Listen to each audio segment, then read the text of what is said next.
নমস্কার বন্ধুরা, আমি ঝিমলি দুপুরবেলায় চলে এসেছি ছোট্ট একটি গল্প নিয়ে।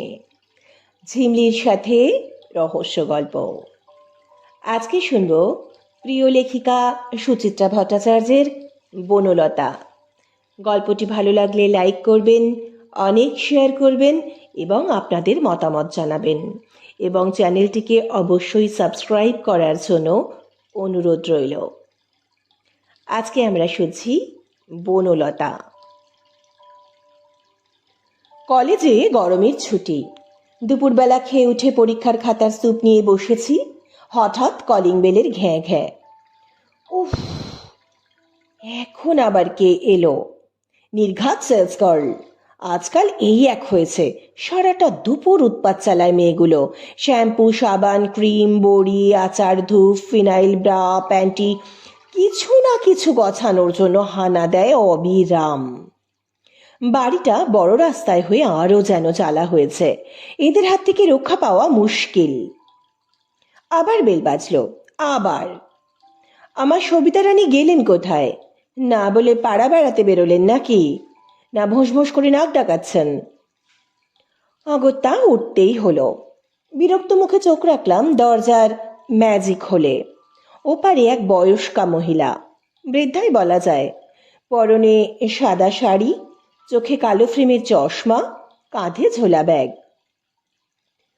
দেখে ঠিক সেলস গার্ল মনে হয় না, ডাকাত টাকাত না। খুললাম দরজা। বলুন। হাত জোর করে নমস্কার করলেন মহিলা। মুখে একটা কৃপা প্রার্থী হাসি। বললেন, আমি একটা চ্যারিটেবল সংস্থা থেকে আসছি, সামান্য কিছু সাহায্যের জন্য। মহিলার মুখটা যেন ভারী চেনা চেনা। কোথায় দেখেছি। বেশিক্ষণ স্মৃতি হাতড়াতে হলো না। অস্ফুটে বলে উঠলাম, বনদি না? মহিলা থতমত খেয়ে গেছেন। বললেন, হ্যাঁ মানে আপনি আমাকে চিনতে পারছেন না দিদি? আমি আপনার ছাত্রী সর্বাণী। আপনি আমাদের সেন্ট মারিয়া গার্লস স্কুলে। বলতে বলতে ডেকেছি। আসুন আসুন, ভেতরে আসুন। অপ্রস্তুত বনদি লজ্জিত মুখে বললেন, আমি তোমাকে ঠিক। আপনার কি করে মনে থাকবে? সেই কবেকার কথা। আমি 68 হায়ার সেকেন্ডারি। আপনি আমাদের ক্লাস টিচার ছিলেন 1 বছর, সেই ক্লাস 4-এ। ঈষৎ গুটিয়ে থাকা বনদিকে প্রায় হাত ধরে এনে বসালাম সোফায়। পাখা চালিয়ে দিয়েছি। ও ঘরে পার্ট 1 পাসের ইতিহাসের খাতা নাই হয়ে পড়ে। সামনের রোববারের মধ্যে জমা দিতে হবে। এখন এক মুহূর্ত সময় নষ্ট মানে সমূহ বিপদ। তবু মন খুশিতে ভরে উঠল। ছোট্টবেলাকার স্কুলের দিদিমণিকে হঠাৎ দরজায় দেখলে কোন ছাত্রীর না ভালো লাগে, বিশেষ করে এই মধ্যবয়সে পৌঁছে। বনলতা বিশ্বাস ছিলেন আমাদের প্রাইমারি সেকশনের টিচার। ভারী যত্ন করে ইংরেজি পড়াতেন বনদি। বলতে গেলে ওই বিদেশি ভাষা শিক্ষার ভিত আমাদের তৈরি হয়েছিল বনদির হাতেই। শুদ্ধ উচ্চারণ, সিলেবল ভাগ করে সঠিক বানান লেখা, ইংরেজি ব্যাকরণের প্রাথমিক পাঠ সুন্দরভাবে গুছিয়ে মস্তিষ্কে ঢুকিয়ে দিতে পারতেন বনদি। প্রতি পদেই আমরা ভুল করতাম, কিন্তু বনদিকে কখনো রাগতে দেখিনি। হাসি মুখে বলতেন, মন দে ওরে মেয়ে, যা বলছে মাথায় রাখ। বাইরে প্রখর গ্রীষ্ম, গনগনে তাত। পাখার হাওয়া যেন গায়ে লাগছে না। বনদি রুমালে ঘাড় গলা মুছলেন, হাঁপাচ্ছেনও যেন অল্প অল্প। চোখে এখনো বিস্ময়। বনদি কি দরকারে এসেছেন প্রায় ভুলেই গেছি। বললাম, আপনাকে একটু শরবত করে দিই দিদি? না না, অযথা কষ্ট করবে কেন, বরং 1 গ্লাস জল দাও, বনদি বললেন। কিচ্ছু কষ্ট হবে না, একটু ঠান্ডা জলে লেবু নুন চিনি দিয়ে। রোদ্দুরে এসেছেন, ভালো লাগবে। দাও তবে, বেশি ঠান্ডা দিও না, আমার সহ্য হয় না। সবিতা রান্নাঘরেই শুয়ে, থসথসে গরমেও কেমন ঘুমুচ্ছে দেখো। ঠেলে তুলতে গিয়েও তুললাম না। নিজের হাতে যত্ন করে বানিয়েছি শরবত। ট্রেতে বসিয়ে এনে রাখলাম সেন্টার টেবিলে। বললাম, নিন দিদি। গ্লাসে চুমুক দিচ্ছেন বনদী। আমি দেখছি বনদীকে। মুখখানা ভারী মিষ্টি ছিল বনদীর। সুন্দরী নয়, তবে একটা লাবণ্য ছিল চেহারায়। ছোট্টখাট্ট রোগাসোগা গড়ন, শ্যামলা শ্যামলা রং, এক মাথা কোঁকড়া চুল। বনদী কেমন যেন প্রজাপতির মতো উড়ে উড়ে বেড়াতেন। এখন বয়স অনেক কিছুই কেড়ে নিয়েছে। রংটা কেমন খসখসে হয়ে গেছে বনদীর। চুলও কমে গেছে অনেক। কপালে, গালে, গলায়, চোখের নিচে বলিরেখার দাগ অতি স্পষ্ট। কত বয়স হলো বনদীর? 65, 70? শরবতটুকু খেয়ে বনদী যেন বেশ আরাম পেলেন। গ্লাস নামিয়ে তৃপ্ত মুখে বললেন, হ্যাঁ, যা বলছিলাম, আমাদের একটা ছোট হোম মতন আছে দুস্থ মেয়েদের জন্য। এই ধরো, যাদের স্বামী পরিত্যাগ করেছে, যাদের কোথাও যাওয়ার জায়গা নেই, সমাজ যাদের নানান কারণে নেয় না, তাদের নিজের পায়ে দাঁড়ানোর মতো একটু ব্যবস্থা করে দেওয়ার চেষ্টা করি আমরা। বাহ, খুব ভালো। কিন্তু আপনি এখন এসব করেন এই বয়সেও? অথর্ব যখন হয়ে পড়িনি, চুপচাপ বসে থাকবো কেন? যতটুকু পারি করি আমার সাধ্য মতন। বলেই আবার কাজের কথায় ফিরলেন বনদী। হোমটা খুবই ছোট্ট। এখন 18টা মেয়ে আছে, তাদের খরচ খরচা চালানো। আমি জিজ্ঞেস করলাম, গভর্নমেন্ট থেকে গ্রান্ট পান না কিছু? পাওয়ার চেষ্টা করছি, তবে সে অনেক ঝঞ্ঝাট। চিঠি চাপাটি চলছে, ধরাধরিও করছি কি, কিন্তু নিজেরাই তাই ঘুরে ঘুরে যতটা পারি টাকা পয়সা তোলার চেষ্টা করি আর কি। অনেক ধরনের খরচা আছে তো, মেয়েগুলোর খাওয়া পড়া, নানান রকম হাতের কাজ শেখানো হচ্ছে তাদের, তারও একটা খরচ আছে। এভাবে বাড়ি বাড়ি ঘুরে চাঁদা ওঠে দিদি? দেয় অনেকে। বনদী আলগা হাসলেন। বেশিরভাগই অবশ্য হাঁকিয়ে দেন, তাও 5-10 টাকা করে যা ওঠে, তাই বা কম কি? চলে তাতে। আমরা যারা চালাচ্ছি তারাও দিই যতটা পারি। তার স্বাদ থাকলেও আমাদের আর ক্ষমতা কতটুকু? কত মেয়ে এসে কান্নাকাটি করে, আমরা তাদের জায়গায় দিতে পারছি না। যেটুকু করেন তাই বাকে করে। আমি অকপটভাবেই মুগ্ধতাটা জানালাম। বললাম, আমি তো ভাবতেই পারছি না এই বয়সেও আপনি এত বড় একটা কাজ করছেন। বড় টড় কিছু নয়, মানুষ হয়ে জন্মেছি, যতটুকু পারি মানুষের জন্য করা। আপনি রিটায়ার কবে করেছেন দিদি? 7 বছর হলো। বনদের সঙ্গে ক্লাস 4-এর পরে আমাদের আর তেমন যোগাযোগ ছিল না। উঁচু ক্লাসে পড়াতেন না বনদী, হয়তো তত কোয়ালিফিকেশন ছিল না বলেই। অবশ্য স্কুলে থাকতে দিদিমণিদের শিক্ষাগত যোগ্যতা নিয়ে কোনো দিনই আমাদের কোনো প্রশ্ন জাগেনি, জাগেও না। তেমন বিশেষ কারণ না থাকলে তাদের ব্যক্তিগত জীবন নিয়েও নয়। হয়তো কারোর স্বামী মারা গেছেন, কিংবা কারোর নতুন বিয়ে হয়েছে, তাই নিয়ে 2-4 দিন চাপা কানাকানি হয়, ব্যাস ওইটুকুই। বনদের ক্ষেত্রে সেরকম কোনো ঘটনা ঘটেনি কখনো। আজ বনদীকে দেখে কৌতূহল হচ্ছিল অল্প অল্প। এখন শিক্ষিকা ছাত্রের ব্যবধানটা নেই, এখন তো জিজ্ঞেস করে ফেলাই যায়। জিজ্ঞেস করেই ফেললাম, বাড়িতে আপনার কে কে আছেন দিদি? আমি আর আমার ছেলে। ছেলে কি করেন? ওর একটি সমস্যা আছে। ছোটবেলায় বিশ্রী টাইফয়েড হয়ে মাথাটা কমজোরি হয়ে গেছে। লেখাপড়াও সেভাবে করতে পারেনি, কাজকর্মও গুছিয়ে করে উঠতে পারে না, ঘরেই বসে থাকে সব সময়। ও, প্রশ্নটা করেই অস্বস্তিতে পড়ে গেছি। কথা বলতে পারছিলাম না। মনে মনে অনুমান করে নিলাম স্বামীও মারা গেছেন নিশ্চয়ই, অথবা অন্য কোনো দুঃখজনক ঘটনাও থাকতে পারে। তবে ব্যক্তিগত জীবন নিয়ে আর প্রশ্ন করাটা শোভন নয়। ছেলের কথা বলতে গিয়ে পলকের জন্য মেঘ জমেছিল বনদীর মুখে। পলকে মিলিয়ে গেছে। হেসে বললেন, তুমি তো খুব গিন্নিবানি হয়ে গেছো দেখছি, পাক্কা হাউস ওয়াইফ। না না, আমি হাউস ওয়াইফ নই, চাকরি করি। তাই নাকি? কোথায়? একটা কলেজে পড়াচ্ছি, ইতিহাস। বাহ বাহ, খুব ভালো লাগলো শুনে। আমার কোনো ছাত্রী পড়ানোর পেশায় আছে শুনলে আমার এত আনন্দ হয়। তা তোমার স্বামী কি করেন? তিনিও পড়ান? না, ও ব্যাংকের অফিসার। ছেলেপুলে? একটি ছেলে ইঞ্জিনিয়ারিং পড়ছে কানপুর আইআইটিতে। ও ছেলে তাহলে খুব ব্রাইট বলো? ওই আর কি, নরেন্দ্রপুরে পড়তো, ওখান থেকেই পাশ করে। বাক্যটা মাঝপথেই থামিয়ে দিলাম। বনদীর বিফল সন্তানের তুলনায় আমার ছেলে অনেক বেশি সফল, এই সত্যটা আমার যেন হঠাৎ সহজ করে তুলল। বনদীর হাসি কিন্তু টাল খায়নি একটুও। দারুণ উচ্ছ্বসিত গলায় বললেন, আমার ছাত্রীরা সার্থক মা হয়েছে শুনলেও আমার এত গর্ব হয়। ভালো থাকো তুমি, আরও সুখে থাকো। মৃদু হেসে প্রসঙ্গটা ঘুরিয়ে দিলাম। এবার অন্য প্রশ্ন করছি বনদীকে। স্কুলের কি খবর? অন্যান্য শিক্ষিকারা কে কেমন আছেন? অনিমাদি এখনো হেডমিস্ট্রেস আছেন কিনা? বনদী অবশ্য সব কথা বলতে পারলেন না। স্কুলের সঙ্গে সম্পর্ক তো তাঁরও অনেকদিন চুকে গেছে। তবে বনদীর সঙ্গে কথা বলতে বলতে হারানো একটা গন্ধ যেন খুঁজে পাচ্ছিলাম। হঠাৎ এক সময় বনদী বললেন, এবার তো আমায় উঠতে হবে সর্বাণী। ইঙ্গিতটা বুঝে বললাম, কত দেব দিদি?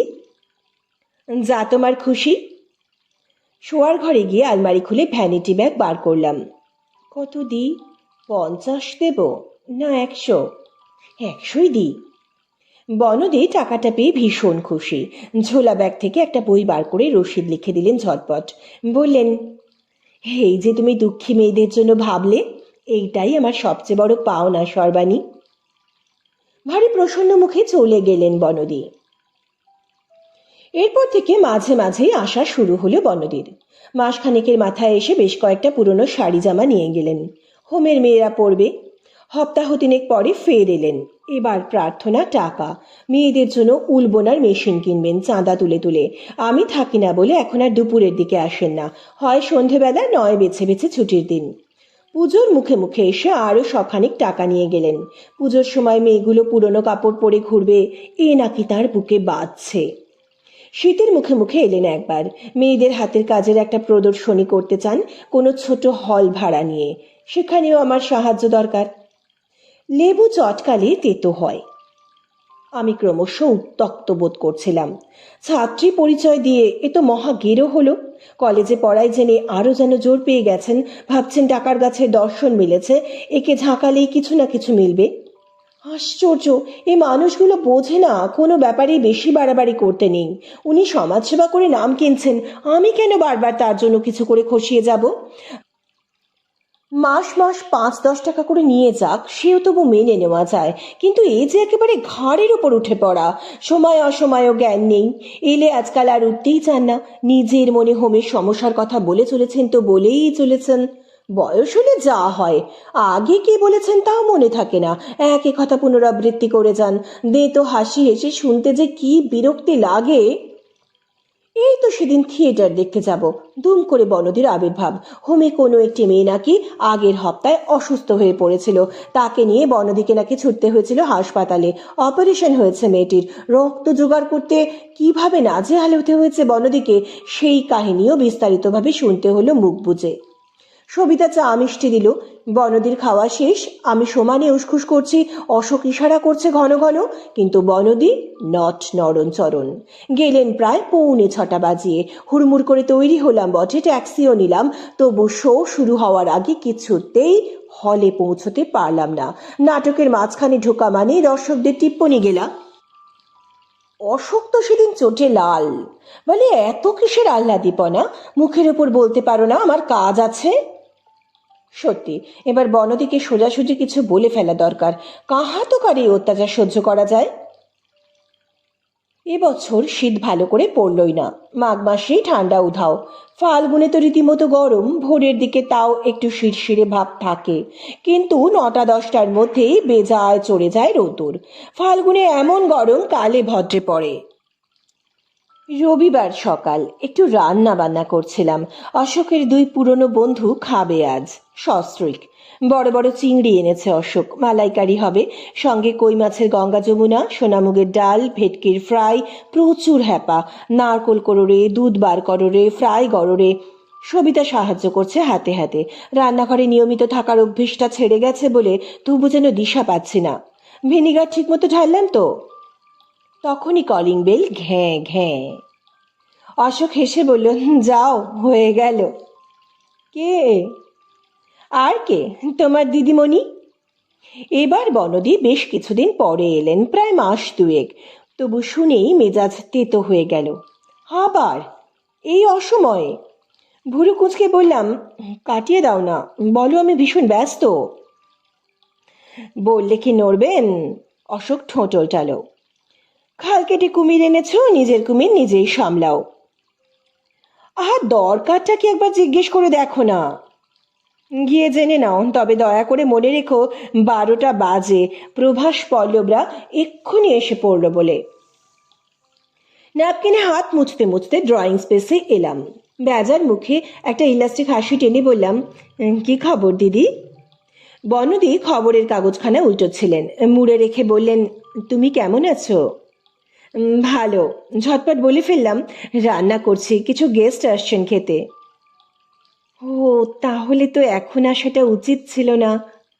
মনে মনে বললাম, উচিত অনুচিতের বোধ আছে আপনার? মুখে বললাম, না না, বলুন, কিছু বলবেন? বনদীর মুখে যেন হাসি ফুটল। তোমার কাছে একটা বিশেষ প্রার্থনা নিয়ে এসেছিলাম সর্বাণী, তুমি কিন্তু কিছুতেই না বলতে পারবে না। দপ করে মাথা গরম হয়ে গেল। ব্যঙ্গে সুরে বলে ফেললাম, আপনি তো প্রার্থনা ছাড়া আসেন না দিদি। বনদী থমকে গেলেন। দ্বিধান্বিত স্বরে বললেন, না না, ঠিক তেমন নয়। অর্থাৎ টাকা পয়সা জামা কাপড় ছাড়াও অন্য কিছু ধসবে এবার। অসহিষ্ণু গলায় বললাম, যা বলার তাড়াতাড়ি বলুন প্লিজ। এক দৃষ্টে আমার দিকে তাকিয়ে রইলেন বনদী। তারপর মৃদু স্বরে বললেন, হোমের মেয়েরা তোমায় একদিন দেখতে চায় সর্বাণী। ওরা তোমার কথা আমার মুখে অনেক শুনেছে তো, কত কি করেছো তুমি ওদের জন্যে। তপ্ত মেজাজ হোঁচট খেয়ে গেল, গলা নেমে গেছে। উমা, আমি গিয়ে কি করব? তেমন কিছু নয়, এই একটু ওদের সঙ্গে আলাপ করবে, কথা টথা বলবে। তুমি তো লেখাপড়া শিখেছ, তোমার সঙ্গে কথা বলে ওরা অনুপ্রাণিত হবে। বলতে বলতে হাসিটা যেন একটু ম্লান হলো বনদীর। আমার জ্ঞান আর কতটুকু? তুমি উচ্চশিক্ষিত, আমার চেয়ে অনেক বেশি জানো। তোমার সঙ্গে আলাপ হলে ওরা অনেক কিছু শিখবে। বনদীর চোখে চোখ রাখতে পারলাম না, মাথা নামিয়ে দিলাম। বনদী উৎসুক মুখে বললেন, যেতে হবে কিন্তু সর্বাণী, সামনে শনিবার, ওদিন আমাদের হোমের জন্মদিন। আমার খুব ইচ্ছে তুমি সেদিন। হ্যাঁ, আমি এসে তোমায় নিয়ে যাবক্ষণ। এরপর কি বনদীকে ফেরানো সম্ভব? আলগোছে বললাম, আচ্ছা আচ্ছা, সে হবেক্ষণ। তাহলে আমি শনিবার আসছি, বিকেলবেলা তুমি তৈরি থেকো 4টে নাগাদ। বনদী উঠে পড়ল। এতক্ষণ পর বনদীকে লক্ষ্য করলাম ভালো করে। এই কদিনে যেন আরও একটু বুড়িয়ে গেছেন বনদী, কেমন কালছিটে মেরে গেছে মুখ চোখ। অসুখ বিসুখ করেছিল নাকি?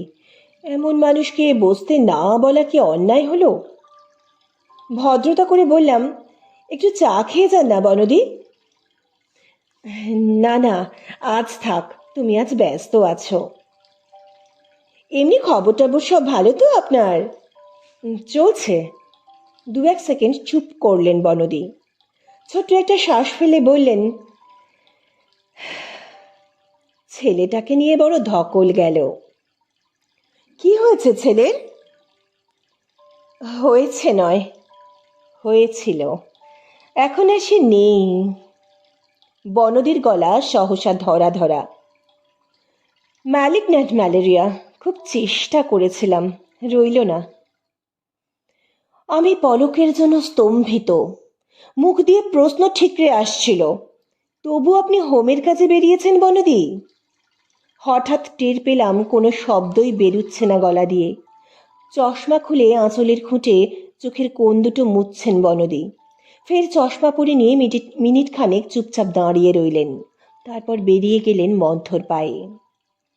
আমি নিশ্চল, বনদীকে ডাকতেও পারলাম না। সম্বিত ফিরতে দৌড়ে ব্যালকনিতে গেছি। 3তলা থেকে দেখতে পাচ্ছি নিচে রোদ্দুর ভেঙে ভেঙে চলে যাচ্ছেন বনদী, ছোট্ট জীর্ণ শরীরখানাকে টেনে টেনে। খানিকটা গিয়ে দাঁড়িয়ে পড়লেন, ডান পায়ের চটিটা খুলে হাতে নিয়ে দেখছেন কি যেন। ছিঁড়ে গেছে কি? আবার গলিয়ে নিলেন পায়ে, ডান পা ঘষে ঘষে হাঁটছেন। আমার চোখ ভিজে এলো। দেখতে দেখতে কখন যেন ঝাপসা হয়ে গেলেন বনদী। বন্ধুরা, আজকের গল্প এখানেই শেষ হলো। সুস্থ থাকবেন, ভালো থাকবেন। নমস্কার।